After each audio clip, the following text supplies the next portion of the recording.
जय हो शनिदेव महाराज की। आप सभी को शनि जयंती की हार्दिक शुभकामनाएं। दोस्तों, शनि जयंती जो कि ज्येष्ठ मास के कृष्ण पक्ष की अमावस्या तिथि को मनाई जाती है। इस दिन शनि जयंती यानी कि शनि देव जी का जन्म दिवस मनाया जाता है। शनि देव को सबसे क्रूर ग्रहों में से एक माना जाता है और यह मनुष्य को उसके कर्मों के हिसाब से फल देते हैं। और यह भगवान श्री हरि के स्वरूप कृष्ण भगवान को अपना आराध्य मानते हैं और महादेव को अपना आराध्य मानते हैं। शनि जयंती के दिन शनि देव की विधिवत पूजा उपासना करने से शनि के कुप्रभाव से राहत मिलती है। अगर किसी व्यक्ति पर शनि की साढ़े साती चल रही है या फिर ढैया चल रही है, तो शनि जयंती पर इस दिन विशेष रूप से पूजा उपासना करके मनुष्य अपने कर्मों को सुधार सकता है। और दोस्तों, आज की इस वीडियो में हम जानेंगे कि शनि जयंती साल 2024 में कब पड़ रही है और शनि की साढ़े साती और ढैया से मुक्ति पाने के लिए इस दिन हमें कौन से खास महाउपाय करने चाहिए। तो चलिए वीडियो शुरू करते हैं। दोस्तों, अगर आपको हमारी वीडियो अच्छी लगी हो तो लाइक शेयर और सब्सक्राइब करना ना भूलें और कमेंट बॉक्स में जय श्री शनिदेव अवश्य लिखें। तो चलिए वीडियो शुरू करते हैं। ज्येष्ठ मास की अमावस्या तिथि की शुरुआत 5 जून की शाम को 6:57 पर होगी और इसका समापन 6 जून को शाम को 5:35 पर होगा। तो ऐसे में उदय तिथि के हिसाब से 6 जून को ही शनि जयंती मनाई जाएगी और जो कि दिन गुरुवार भी पड़ रहा है और इसी दिन ही वट सावित्री व्रत भी रखा जाता है। शनि देव हर मनुष्य को उसके कर्मों के हिसाब से ही फल देते हैं, जिसकी वजह से इन्हें सबसे क्रूर ग्रहों में से एक माना जाता है। तो आज के दिन अगर आप पर शनि की साढ़े साती चल रही है या आप पर शनि की ढैया चल रही है और आपका कोई भी काम नहीं बन रहा, आपके बनते बनते काम अटक जाते हैं, तो हमें इस दिन कौन से खास महा उपाय करने चाहिए, आइए जान लेते हैं।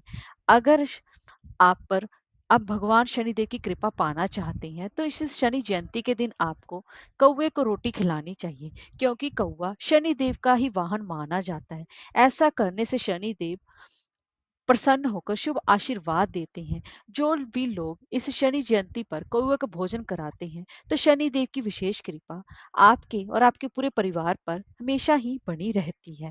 और दूसरा उपाय है, अगर किसी की जातक की कुंडली में राहु या शनि का दोष लगा है, या पर राहु की दशा चल रही है या महादशा चल रही है, तो इस शनि जयंती के दिन आपको एक काले रंग के कपड़े में कपूर लेना है और उसे घर की छत के दरवाजे पर आपको टांग देना है।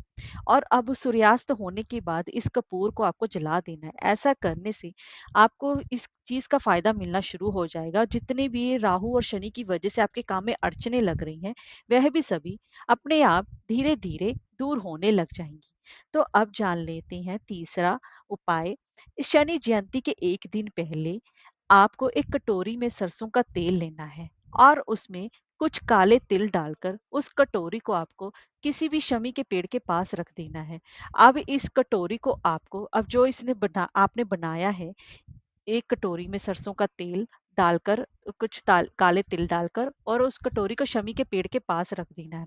अब ये जो आपने दीपक तैयार किया है, इस दीपक को आपको शनि जयंती के दिन जलाना है, वो भी शाम के समय। तो ये उपाय करने से अगर आपकी कुंडली में शनि की साढ़े साती चल रही है या फिर ढैया चल रही है, तो उसका प्रभाव कम होता है। और इसी के साथ साथ आपके जीवन में अगर वास्तु दोष भी चल रहा है, आपके घर में वास्तु दोष चल रहा है, तो उससे भी राहत मिलती है। और इसके साथ-साथ अगर आप शनि की साढ़े साती और ढैया से मुक्ति के लिए उनकी उनकी किसी प्रकार से पीड़ा से बचने के लिए इस दिन शनि जयंती के दिन छाया दान करना सबसे उत्तम माना जाता है। तो इसके लिए शनि जयंती के दिन एक कांसे या लोहे की कटोरी में सरसों का तेल और ₹1 का सिक्का डालकर उसमें आपको अपनी परछाई देखनी है।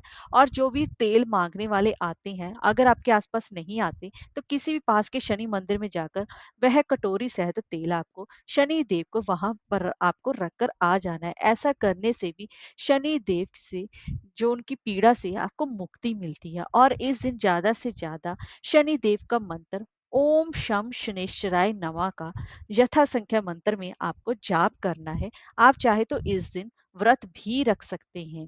और इसी के साथ साथ शनि देव की इस पीड़ा से मुक्ति पाने के लिए हनुमान जी की विशेष रूप से पूजा उपासना करनी चाहिए, क्योंकि शनि देव जी ने खुद ही कहा है कि जो लोग भी हनुमान जी की पूजा उपासना करते हैं, शनि देव उन पर साढ़े साती जा ढैया पर ढैया का उन पर कोई भी प्रभाव नहीं रहेगा।